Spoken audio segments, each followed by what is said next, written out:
अजीत जोगी युवा मोर्चा के अधिकारी प्रदेश अध्यक्ष शमसुल आलम ने सोमवार को पुलिस आईजी अभिषेक शांडिल्य को सिटी कोतवाली थाने में लंबित प्रकरण पर शीघ्र व निष्पक्ष कार्रवाई की मांग को लेकर ज्ञापन सौंपा है।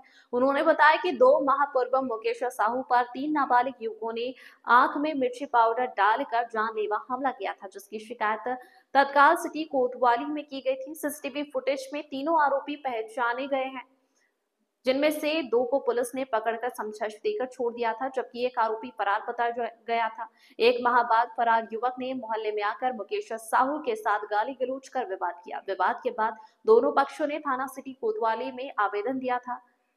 थाना प्रभारी द्वारा काउंटर रिपोर्ट दर्ज करने का आश्वासन दिया गया था, परंतु बाद में मुकेश साहू पर एक पक्षीय कार्रवाई कर दी गई और उसे जेल भेज दिया गया।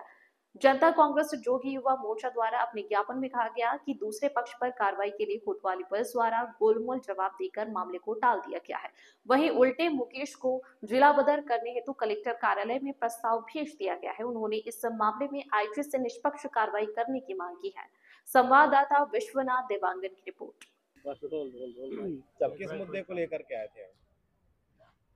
कुछ दिन पूर्व हमने प्रमुख 4 बिंदुओं पर ज्ञापन पुलिस अधीक्षक मैडम के नाम सौंपा था और उसके पश्चात उसमें एक बीच में एक सेकंड पॉइंट था कि प्रार्थी मुकेश साहू के आवेदन पे थाना प्रभारी कोतवाली द्वारा कार्रवाई नहीं की जा रही है। विवेचक तैयार है, टाल मटोल करने में लगे हुए हैं, बार बार जाके गुहार लगा रहे हैं। जबकि जब इन लोगों का मामला हुआ था तो एक ही समय में 2 आवेदन आए थे। थाना प्रभारी ने काउंटर रिपोर्ट का आश्वासन देकर रोका था और मुचलका जमानत की धारा पे छूट जाएंगे। बंदा रुका रहा, उससे पूरा रात भर मुकेश साहू को बिठाल के रखा। दूसरे दिन फिर जबकि मुलायजा भी हो गया, लेकिन एक पक्षीय कार्रवाई की दूसरे दिन 74 की धारा अलग जोड़ दिए और इसे जेल का रास्ता दिखा दिया गया।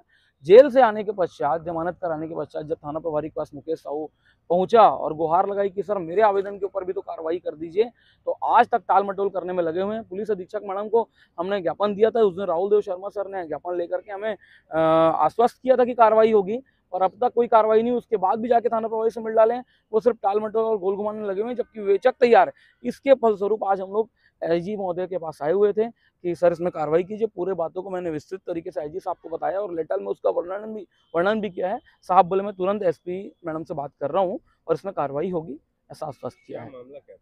मामला ये था सर कि 2 माह पूर्व इस व्यक्ति के ऊपर कोई सुनीता बंसोड़ करके एक महिला है, वहाँ पे वो पूर्व में गांजे वांजे के इसमें केस में भी अभी अंदर जा चुकी है और उसने उसके बच्चे लोग भी हैं जो भी उन लोग भी अभी जेल में, डूंगरगढ़ में कुछ लड़के भी, और वहाँ पे इकट्ठा करके लड़कों से यही सब, इसको चमकाना उसको धमकाना, यही सब काम करवाती है।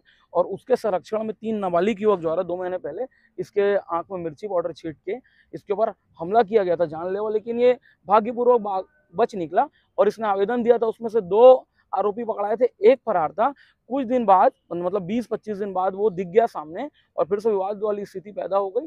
उसने भी गाली गलौज किया, इधर से भी गाली गलौज हाथापाई हुई। दोनों का थोड़ा आवेदन गया और आवेदन जाने के पश्चात भी कोई कार्रवाई नहीं हुई। एक पक्षी कार्रवाई करके इसे जेल भेज दिया गया और बार बार इसको प्रताड़ित किया जा रहा है।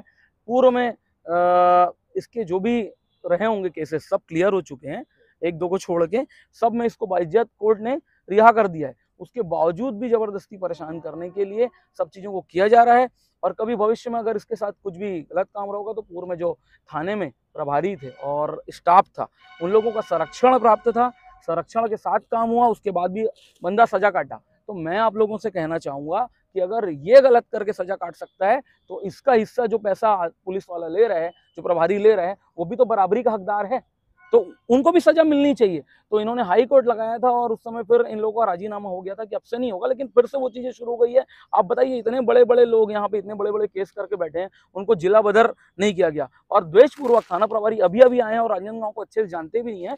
और इन लोगों को 2-4 लोगों को जो नाम था उन लोग के लेटर में अभियान आवेदकों के, राज यादव के, इनको आपका जिला बदर का नोटिस भेजा है। बताइए किस तरीके से इनका परिवार परेशान है, पैसे के लिए हताहत है और ये अपना काम करके होटल चला रहे हैं। आप जाके खुद सर्वे कर सकते हैं। धन्यवाद।